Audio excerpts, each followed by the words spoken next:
자, 포인터를 통해서 배열을 가리킬 수 있다라고 하다 보니까 또 하나 관심 있게 살펴볼 것이 문자열이라는 배열을 포인터를 통해서도 가리켜 볼 수 있지 않겠느냐라는 거예요.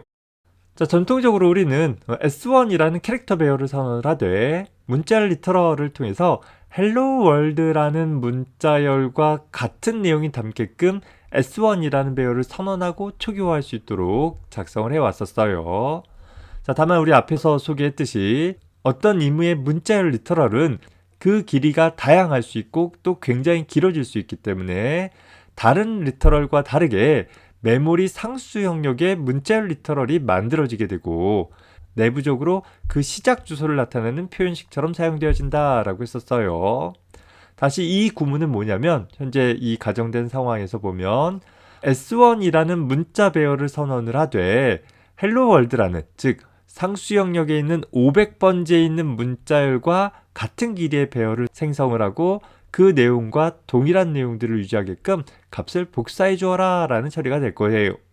따라서 헬로 월드라는 문자를 저장하기에 딱 맞는 크기의 배열이 하나 만들어지고 그 공간에 이 500번지에 있는 문자열 리터럴 값이 그대로 복사되어져서 할당되어지는 처리가 일어나게 되는 것이죠.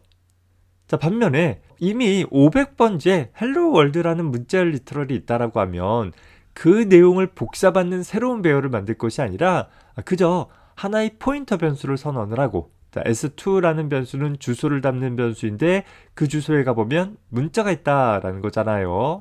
그래서 S2라는 문자형 포인터 변수를 하나 두고 여기에 그저 헬로 월드라는 문자 리터럴이 나타내주는 500번지라는 주소값을 넣어줌으로써 바로 S2라는 포인터를 통해서 500번지에 있는 헬로 월드 문자를 가리키도록 해보는 것도 한 방법이 될 것입니다. 자, 이 두 방법 모두 다 헬로 월드라는 문자열을 프로그래머가 이제 사용을 할 수 있도록 할 수 있는 방법들이에요. 자, 다만 S1은 그 헬로 월드라는 문자를 저장할 수 있는 고유한 독립적인 배열 공간을 만들었기 때문에 이후 S1이라는 이름을 통해서 특정 요소의 값들을 바꿀 수 있어요. 뭐 예를 들어서 W 값을 소문자로 바꾼다든가 하는 행위들을 할 수 있단 말이에요. 자, 반면에 이 두 번째 표현 방법은 S2라는 포인터는 상수 영역의 문자열을 가리키고 있는 것이기 때문에 S2를 통해서는 500번지에 있는 문자열들을 바꾸는 일을 할 수 없다라는 제약이 생기게 되어집니다. 자, 하지만 반면에 S1이라는 배열은 딱 요만한 크기의 배열이 만들어진 것이기 때문에 이후 내가 이 배열의 요소 값들을 바꾸거나 혹은 더 긴 문자열을 집어넣는 일들을 하고자 한다라고 하면 이 문자열의 길이를 넘어서지 않는 범위 내에서는 얼마든지 그 내용을 바꿀 수 있지만 이 문자열에 할당되어진 배열보다 더 긴 문자열을 집어넣을 수 있는 방법은 절대 없다라는 거예요. 반면에 S2라는 포인터는 하나의 문자열 배열에 대한 주소값을 담고 있는 포인터이기 때문에 소위 뒤에 가서 더 긴 문자열이 준비가 되어 있다라고 한다면 언제든지 그 영역을 가리킬 수 있는 유연함들이 나타나기도 합니다. 뭔가 비슷하지만 살짝 다른 사용 방법들이 적용이 되는 것이죠. 결론적으로 본다라고 하면 어떤 고정된 길이 내에서 문자열이 자주 변화되어질 수 있는 소위 문자열을 저장할 수 있는 변수처럼 사용하겠다라고 하면 첫 번째 방법처럼 사용하는 것이 간단해 보일 수는 있어요. 자, 다만 이 첫 번째 방법은 문자형의 배열이 만들어졌기 때문에 이 S1이라는 배열 안에 있는 문자열의 내용을 바꾸려고 한다라고 하면 그저 할당 연산을 통해서는 선언과 동시에 값을 초기화하는 방법밖에 가능하지 않기 때문에 개별적인 배열 요소의 선택식을 통해서 개별 문자들을 일일이 바꿔주거나 아니면 표준 라이브러리 string.h에 있는 str 어쩌고 했던 함수들이 있었죠. 그 함수들을 이용을 해가지고서 적절히 변환시켜주는 작업들이 필요할 것입니다. 반면에 S2라는 포인터를 통해서 문자열을 가리키도록 하는 것은 이 대상이 되어지는 문자열이 상수 영역이기 때문에 첫 번째 방법과 다르게 이 S2가 가리키는 문자열에 대해서는 str 어쩌고 하는 string.h에 있는 라이브러리 함수들을 이용해서 수정하는 일들이 절대 불가능할 거예요. 하지만 얘는 앞서서 얘기했듯이 포인터 변수로서 다른 메모리 주소 값을 가질 수 있기 때문에 그것이 상수 영역일 수도 있고 기존의 배열 영역일 수도 있고 혹은 뒤에 가서 배울 동적 할당된 영역일 수도 있을 거예요. 뭐 어찌됐든 간에 하여튼 어느 임의의 문자열의 시작 주소를 가짐으로써 다양한 문자열들을 손쉽게 교체해 나갈 수 있다라는 특징도 생기는 것입니다. 자, 우리가 프로그램을 작성하면서 문자열은 아주 자주 사용을 하게 되어지는데 C 언어에서의 문자열은 캐릭터 타입의 배열로 표현되어지다 보니까 다른 데이터들을 사용하는 경우가 좀 헷갈려 하는 경우들이 있는 것 같습니다. 특히 배열이다라는 것은 그 배열 자체가 갖고 있는 특징과 더불어서 포인터를 통해 배열을 가리킬 수 있는 특징들이 있었잖아요. 이런 부분들을 좀 잘 정리할 수 있었으면 좋겠습니다.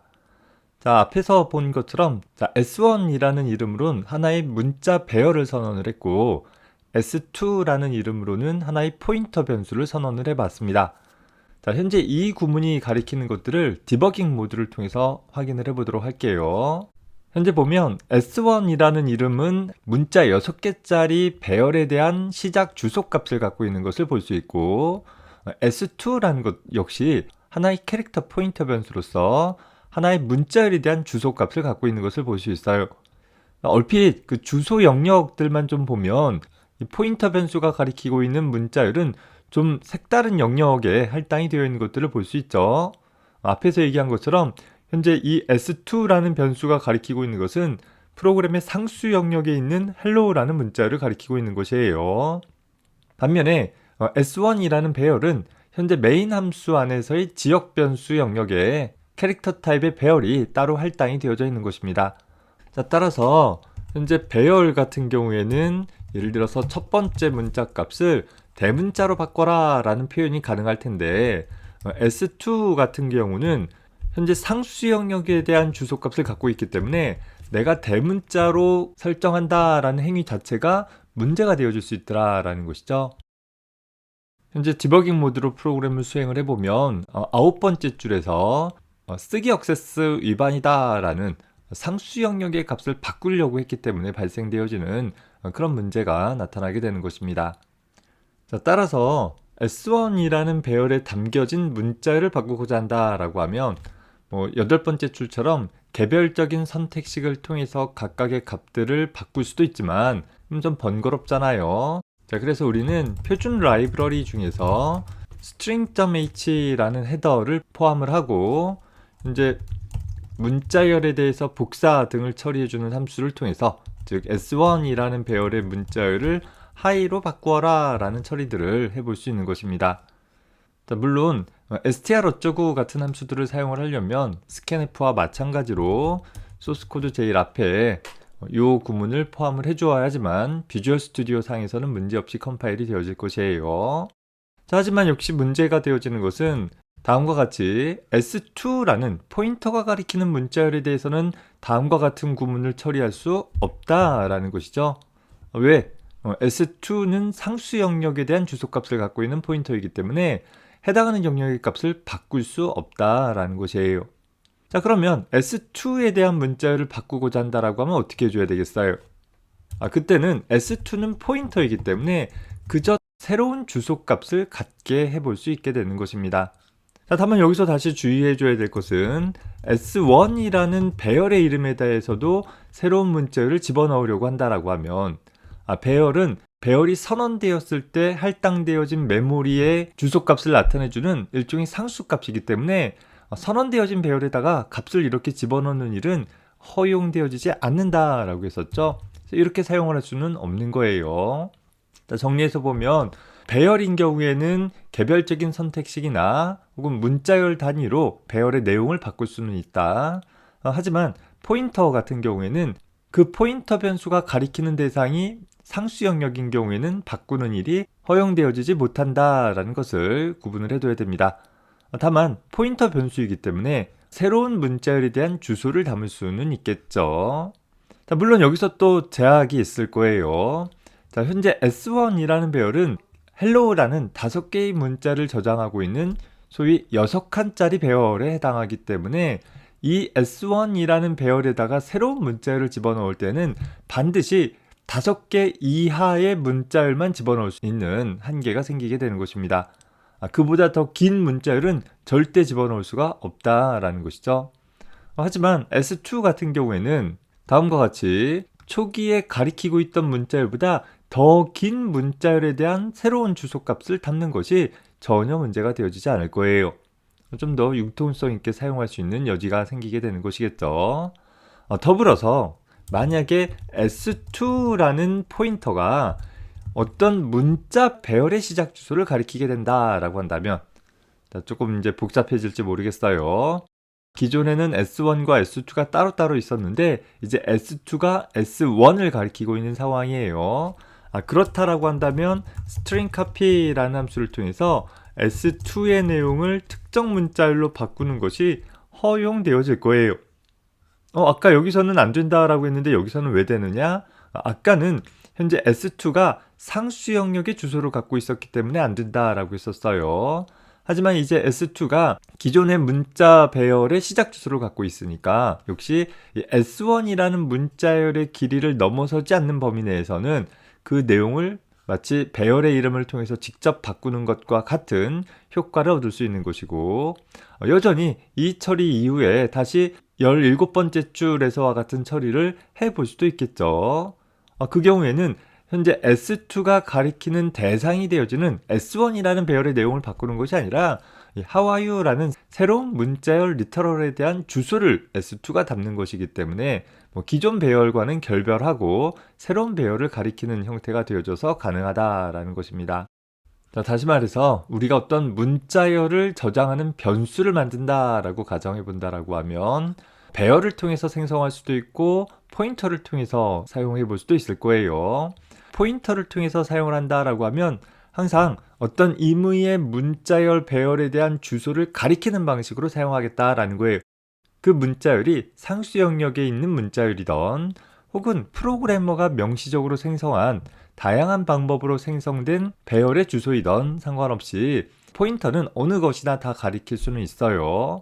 다만 그 대상에 따라서 그 대상이 되어지는 문자열의 내용을 직접 바꿀 수 없을 수도 있고 또 바꿀 수도 있다라는 차이점들이 생긴다라는 거죠.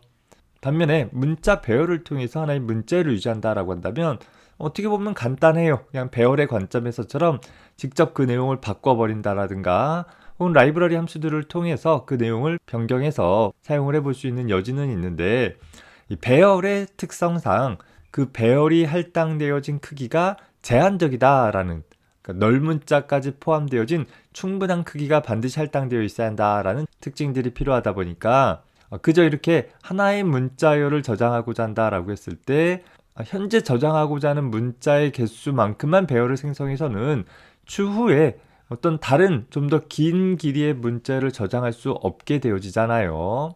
그래서 소위 문자열을 저장하는 변수처럼 사용하겠다라고 한다면 어쩌면 우리는 이렇게 배열을 생성을 하면서 좀 더 큰 길이의 배열을 생성을 해줌으로써 추후에 내가 필요에 따라서 초기 문자열보다 더 긴 문자열을 집어넣는 것도 허용해 볼 수 있겠다라는 것입니다. 다만 여전히 배열이 갖는 특징들, 어떤 함수 안에서 선언되어진 배열은 그 함수 안에서밖에 사용할 수 없다라는 그런 제약들이 있고, 이런 부분들을 좀 극복해 보고자 우리는 뒤에 가서 동적 할당이라는 메모리 할당을 배울 것이고, 그 동적 할당된 배열을 통해서 문자열을 유지 관리하게 되어지는, 또 그때에는 동적 할당되어진 배열을 여기서처럼 포인터 변수를 통해서 받아서 사용을 하게 되어지는 그런 모양새들이 즐겨 사용되어지게 될 것입니다. 일단은 포인터 변수와 배열이 갖는 특징들 측면에서 이 내용들을 좀 정리해 둘 수 있기 바랍니다. 자, 문자열 역시 함수와 같이 사용하는 일들이 자주 있겠죠. 자, 살펴보면 9번째 줄에 S1이라는 문자 배열을 생성을 했어요. 이 배열에다가 어떤 임의의 길이의 문자열을 저장하고자 하는데, 저장할 문자열의 길이를 잘 알 수 없다라고 한다면 내가 사용할 문자열을 담을 수 있는 충분한 길이의 배열을 하나 생성을 해줘야 될 거예요. 대략 한 100개짜리 배열이면 충분하겠다 싶어서 100개짜리 배열을 선언을 했고, 자, 선언되어진 배열을 함수의 인수로 사용을 해서 input이라는 함수를 통해서 이 배열에다가 입력받는 처리를 수행해 보도록 한 것입니다. 자, 그랬을 때 현재 이 input이라는 함수의 인수 타입이나 매개 변수 타입을 보면 캐릭터 타입의 배열 형태로 사용을 해왔었던 거잖아요. 자, 다만 이 내용은 포인터 타입의 인수를 갖는 것이요, 매개 변수 역시 포인터 타입의 매개 변수에 불과하다라는 것을 식별을 해두면 될 것입니다. 즉, 함수 출시 하나의 문자 배열의 시작 주소를 전달을 해줌으로써 그 주소 값을 받는 변수가 필요한 것이고, 그 받는 변수를 가지고서 함수 내부에서 접근을 하게 되어지면 매개 변수가 어떤 요소 값을 복사받은 것이 아니라 주소 값을 받은 것이기 때문에 함수 안에서 적용한 내용이 함수가 어떠한 값도 반환해주지 않는다 하더라도 호출 측의 인수로 사용한 이 S1이라는 배열의 내용을 직접 바꾸는 효과를 갖게 되어진다라는 것이죠. 프로그램 실행을 해보면, 자, 이렇게 내가 입력한 내용을 호출 측에서 출력하는 일들이 가능하다라는 것을 확인해 볼 수 있을 것입니다. 자, 프로그램을 작성하다 보면 우리는 문자열들을 자주 사용하게 될 것입니다. 다만 기본 재료형의 다른 데이터들과 다르게 C 언어에서의 문자열은 배열을 기반으로 해서 표현을 하고 있기 때문에 좀 다른 특징들이 나타나게 되겠죠. 특히 어느 한 함수에서 만들어진 문자열을 다른 함수로 주고받을 필요가 있다라고 한다면 그 문자 배열의 주소값을 통해 주고받게 되어지고, 그 주고받는 주소값들을 전달받기 위해 포인터 변수가 사용되어진다라는 것입니다. 따라서 문자열을 접근을 했을 때 배열의 이름 혹은 포인터 변수를 통해 접근하게 되면 어떤 차이가 발생하고 또 어떤 공통점이 있는지 잘 정리해 두기 바랍니다.